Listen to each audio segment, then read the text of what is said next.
Like, who's starting? You want to talk? I'll do it. Okay. She's tripping. Okay. Oh, no, because that's too much editing. You're gonna make me fucking edit it. No, you won't. Yes, I will. Okay. I'm Jermise. I'm Jordan. Hey, spoiler warning. Just gonna go ahead and put that out there. There are definitely spoilers, so leave now. We're gonna talk about the movie and what we thought about the movie. So if you haven't seen the movie, don't watch a reaction to the movie. Back to the point. I did not like Captain Marvel as a character in this movie. Did you not like her as a character in this movie, or did you not like her in the other one either? I don't really like her as a whole, but I didn't like her in her movie for different reasons. Okay. This movie, she seemed very, like, she kind of didn't acknowledge what happened in Infinity War. It was like, oh, I'm just gonna go kill Thanos, because she kind of made it seem like she was thinking all of them were weak. When she came in, she was like, I'm gonna go kill Thanos. And she was being very dismissive of everyone else. And it's like, okay, well, obviously at this point, the Avengers are known across the universe that Thanos knows about them. And then disappeared for the entire movie. And then came back at the very end in the final battle. And she wasn't even the one to kill him. Exactly. Okay. It was dope when she came in and she was holding his arm when he got all the stones. And she got, she helped get the gauntlet off of him. But at the same time, it was like, okay, where have you been this whole movie?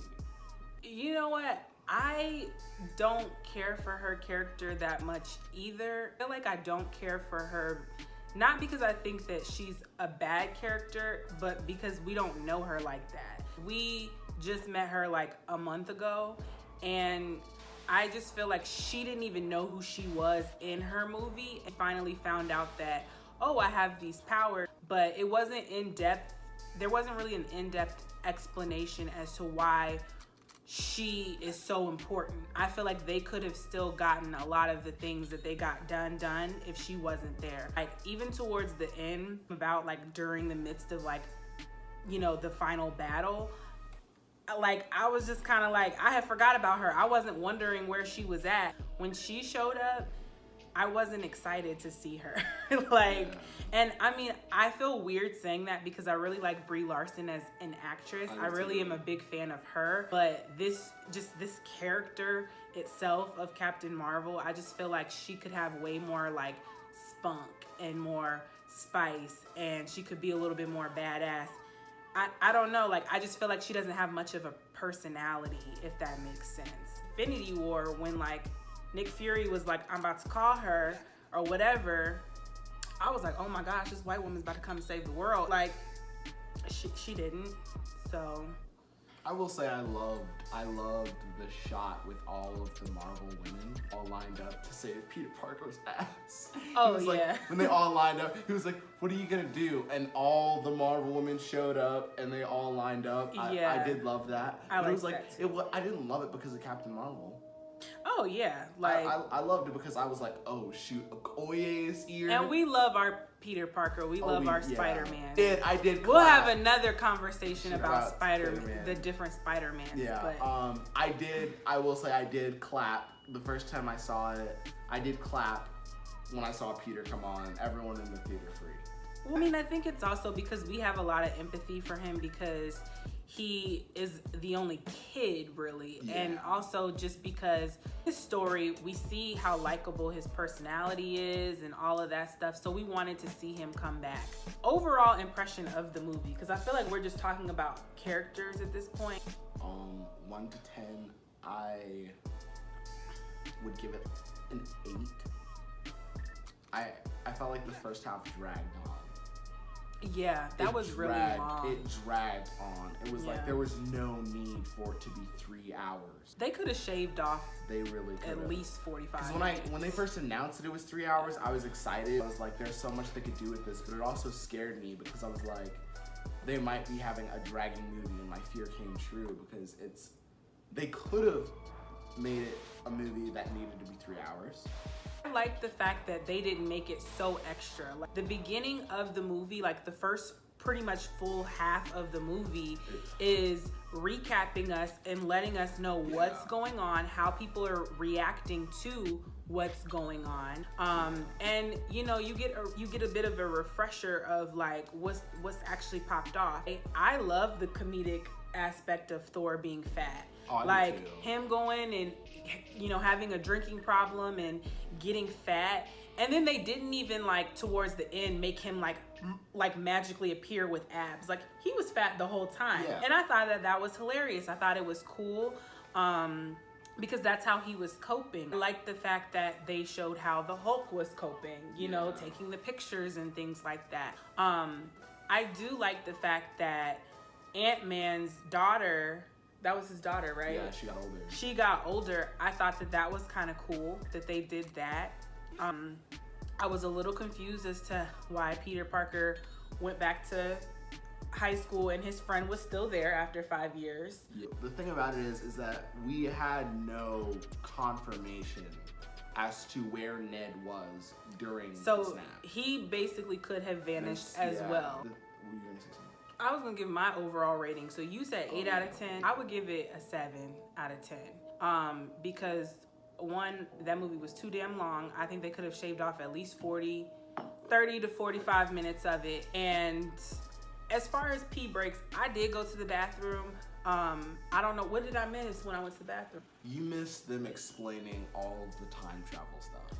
Yeah, and so I was confused. So at the end, when we were in the car ride home from the movie, I was like, how does this even make sense? And he was like, oh, you were in the bathroom. So the Hulk explained. Yeah, the Hulk explained time travel. Yeah, he explains. Because that was why I was so confused. Because when Nebula shot herself, I was like, wouldn't that have just killed her right then? They explain it and they make the joke. It was like Hulk was saying, whenever you affect something in the past, it creates a sideway reality. Like imagine an alternate reality. Yeah, imagine a side, like the current timeline is a straight line. Okay. Whenever you affect something in the past, it makes a different pathway where that's affected. So if they were to take the space stone and keep it, then it would create a different pathway where the world lives without a space stone. Okay. Whereas the normal timeline stays there. It creates a different reality. It doesn't affect the future. Okay. Go back to your timeline. So if I were to go in the past and shoot you, you would still be alive in my timeline. A different timeline would occur where you're dead. They have to explain it multiple times, which I think is fine, but I did like the joke, because after Hulk explains it, they were listing off all the movies with time travel. So they were like, oh, Back to the Future. And he was like, Hot Tub Time Machine. And then I missed that because I was and then Ant-Man goes, wait, so you're saying that Back to the Future is a bunch of bullshit? He was like, yep. When is the best time to pee? Now that you've seen it twice, when is the best time to go pee without missing vital information? To be very honest with you, when it says San Francisco, when they introduce Ant-Man, it explains, here's the thing. When they introduce Ant-Man, but then you don't know, when he comes back, I feel like that's important. Him and his daughter are not an integral plot point of that movie. Everything else... His daughter is not, but he kind of is, because had he not have, it was his whole idea. He was like, I can't stop thinking about it. If he wouldn't have brought it to them, then they would have never... The amount of time it takes to go pee, by the time you get back, you have to sit through him going to the graveyard, him going to meet his daughter, them sitting there talking, because that is not a very short scene. And if you need to know why Ant-Man's there, you can just tap your friend and be like, what happened?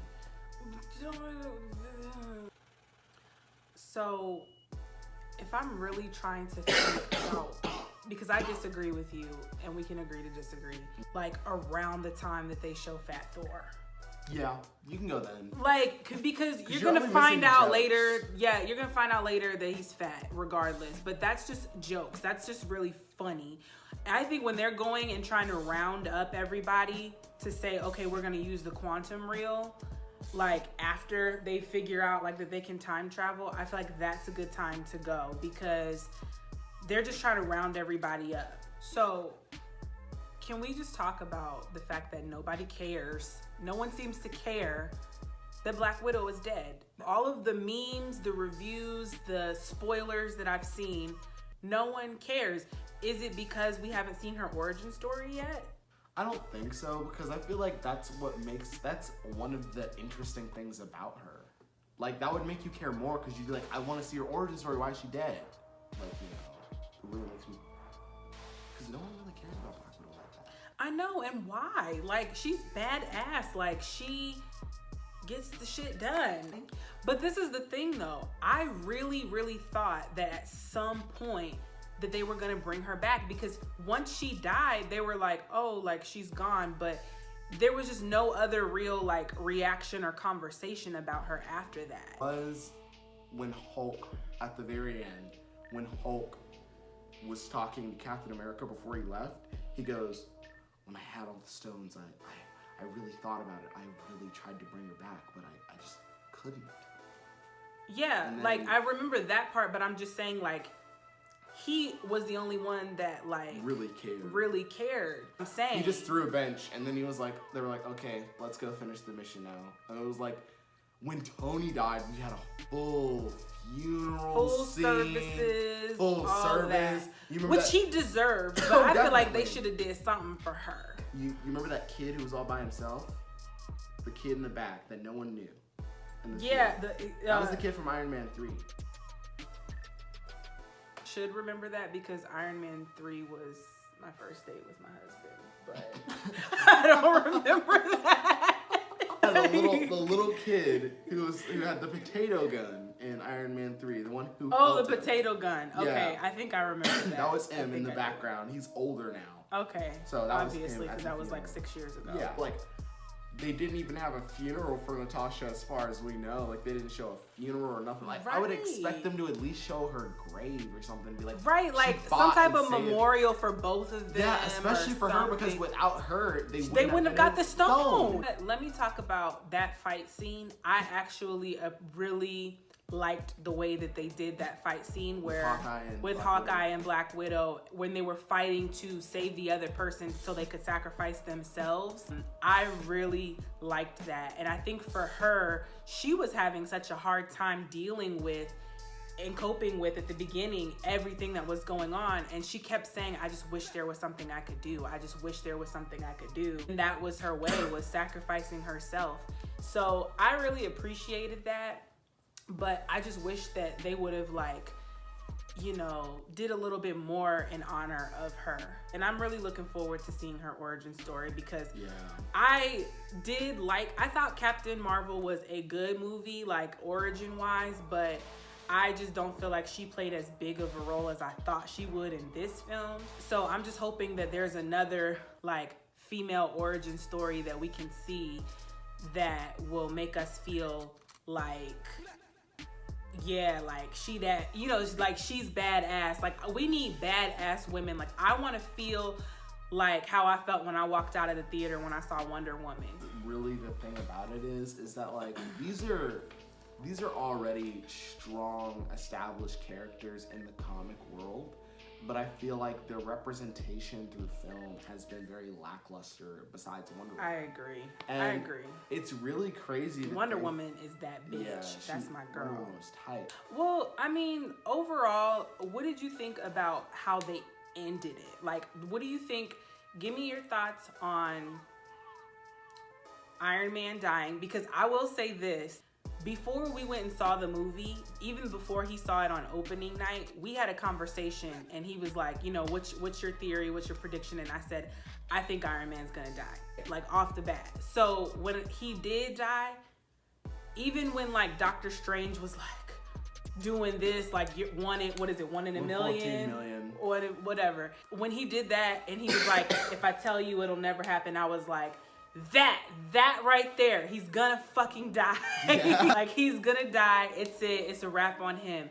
I really felt bad, but I was glad that he at least got some time to be able to go and marry his girl and have the baby and all of that, and kind of like live in, like, the log cabin or whatever. Yeah. So he got some time before everything kind of popped off and he had to go save the world.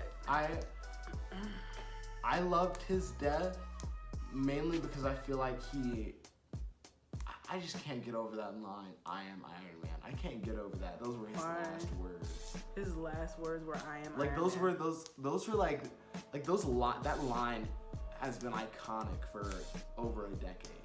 Like that was the line. Well, he is the Batman of the Marvel universe. He really is. So. The MCU making Iron Man their poster boy, I feel like it gave everyone more of a connection to him, and I feel like that's why people are more emotional about his death than Black Widow's. Because although I did love Black Widow, I feel like we have more of a connection with Tony Stark because we've been on more of an emotional journey with him. We know him. We really do. We don't really know her like that. We know about Tony's relationship with his father. We know about. I'm glad he got to see his father his too. Like, I'm glad that they did do that. His relationship with his dad. We know about his problems with alcoholism. We know about his relationship with Pepper and how he has a big ego. We know about how he's trying to make up with his mistakes. I'm glad that she was there when he died too. Like when him and Pepper, and she was like, "We're gonna be okay." Like talking about how her and her daughter were gonna be okay without him. I feel like that was like his comfort. Like, okay. I feel like that was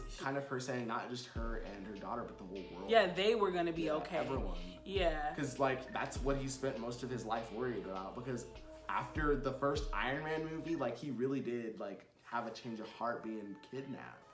Oh my God, they need to tell us about Budapest. What is Budapest? Every time we see Hawkeye and Black Widow together, it's always, oh man, we're a long way from Budapest. Let's talk about Captain America's ass. No, Cap. I love him, not just because he's fine as hell. I was really happy that he got to go back into time and live those years that he missed out on and marry Peggy. Her name is Peggy, right? Yeah. Marry Peggy and live this life with her. And I also really like the fact that like he was able to pick up Thor's hammer. Like shit was dope. I love that after he got the hammer, Thor was like, "I knew it!" Because after Age of Ultron, when they were all at the party and they were all trying to lift the hammer, no one's moving an inch, and then Cap lifts up the little corner and it falls back down. I literally made a Facebook post that came on my time hop from a year ago, like a few days ago, that was like Infinity War ... What the hell? Like, and I didn't think they were dead. I was like, they're probably just in like one of the stones. Yeah, they're in the Soul Stone. Yeah, I knew that they were in the stone. Well, that's the thing is that obviously after you take time, like some people did catch on immediately, but I mean, I did because I was like, there's another movie. But who gonna be in it? Like two people. When have we ever had a movie that's outside the timeline like that? Like when have we ever had a movie that's like, oh, well, this movie takes place in 2017. This one takes place in 2018. This one takes place in 2012. Yeah, we did because Captain Marvel was in the 90s. Yeah, but it's that's true. The thing is she fell through a blockbuster. Yeah, but that's the thing is that it's Captain Marvel. We've never met her before. All right, just to wrap up our thoughts and our reaction on this film. Thoughts? It was garbage. I hated it. Then why did you go see it twice? Yeah. Dragged on too long, a little bit in the beginning. Love the ending. It's for me. I love the ending. As a nerd, I feel like the ending is always worth it. Watching this movie, I would go see it again. Like, you know, if someone was like, "Hey, let's go see it again," I'd be like, "Okay." I feel like a third time. Wow, that's 9 hours. 9 hours of my life. I don't know about that. Anyways, all right. That's our review on our reaction, not even a review, our reaction to Avengers Endgame. Until next time.